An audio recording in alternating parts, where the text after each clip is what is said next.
X-rays are a type of invisible radiation that can pass through our bodies and objects. They're very important in the field of medicine because they allow doctors to see inside our bodies without having to perform surgery. Now, let's dive into how X-rays work. They're a kind of electromagnetic radiation, just like light or radio waves.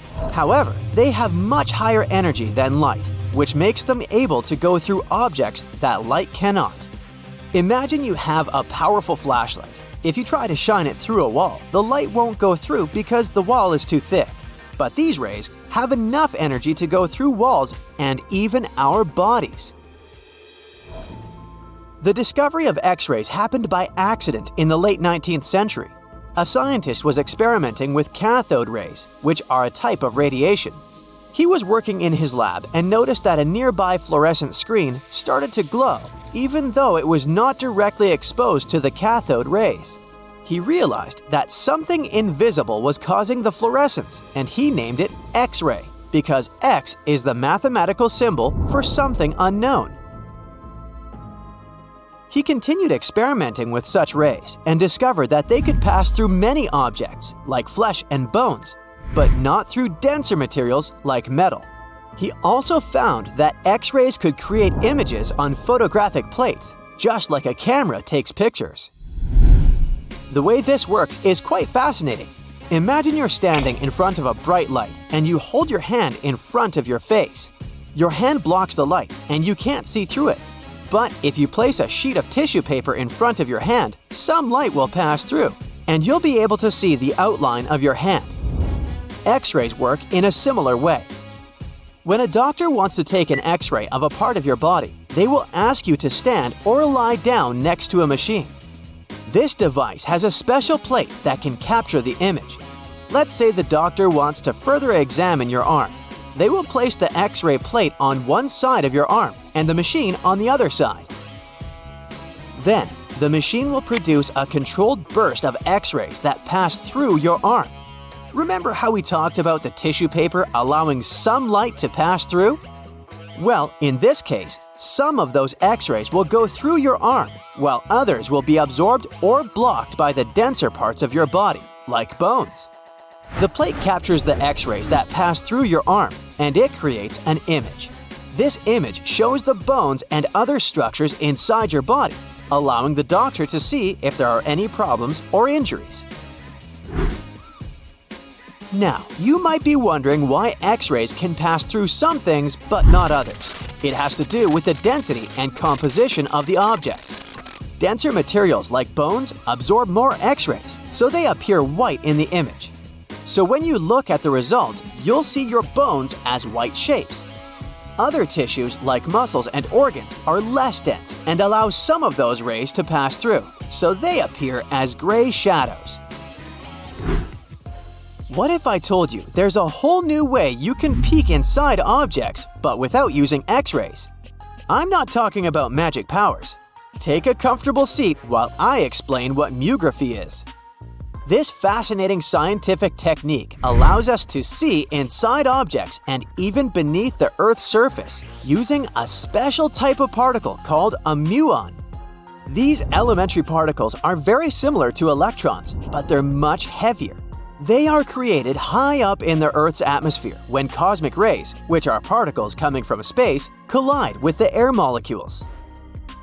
Now, muons are special because they can pierce through different materials. They can pass through rock, soil, and even buildings. Scientists realized this potential back in the 1950s when they were studying cosmic rays and noticed that some of the particles could pass through thick materials. The first muography experiments took place in the 60s. Specialists discovered that muons can be detected using special devices called muon detectors.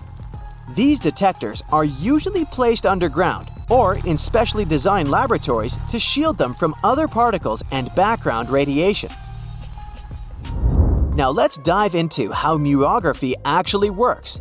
Imagine you have a large object, like a pyramid, a mountain, or even an ancient statue, and you want to see what's inside without damaging it. First, detectors are positioned around the object or in the area you want to examine. These detectors are sensitive to muons and can track their paths. When such a particle passes through a detector, it leaves a trace, like footprints in the sand. By collecting data from multiple detectors, scientists can reconstruct the paths. Here's where things get really cool.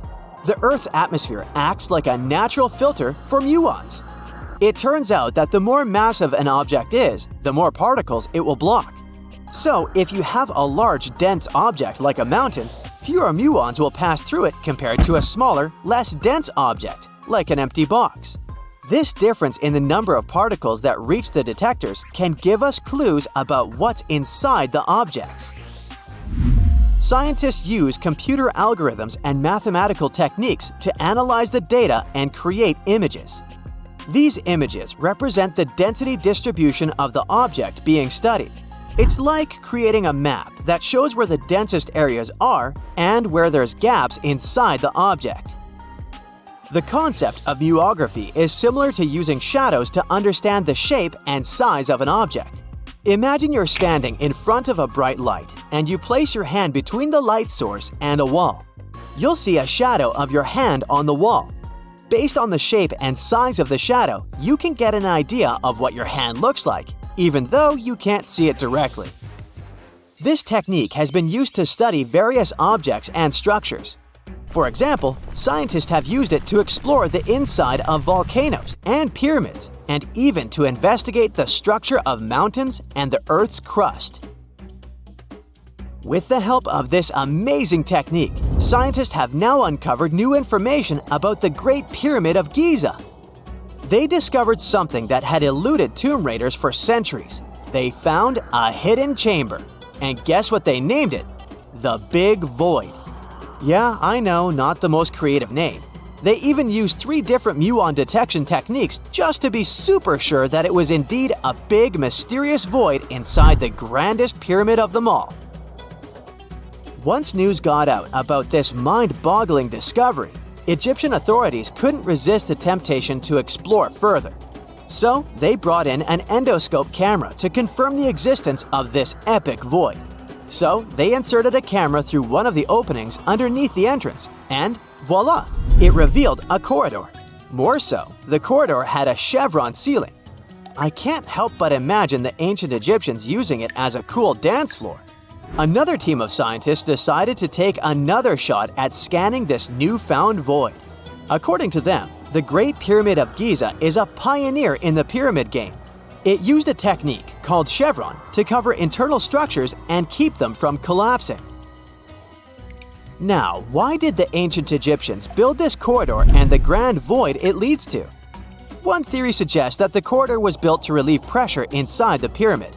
Another theory says that the void could be a result of the pyramid's construction process. It could have been an internal ramp used to move roof blocks into position, and then it was left there or filled loosely with rubble. According to other enthusiastic explorers, there might be another burial chamber waiting to be discovered. They believe that the pyramids were built with a dash of randomness in the construction process. As the builders worked their magic, they realized that some chambers wouldn't be able to handle the weight of a majestic sarcophagus. So they made adjustments on the fly, creating new plans as they went along. That's it for today. So hey, if you pacified your curiosity, then give the video a like and share it with your friends. Or if you want more, just click on these videos and stay on the bright side.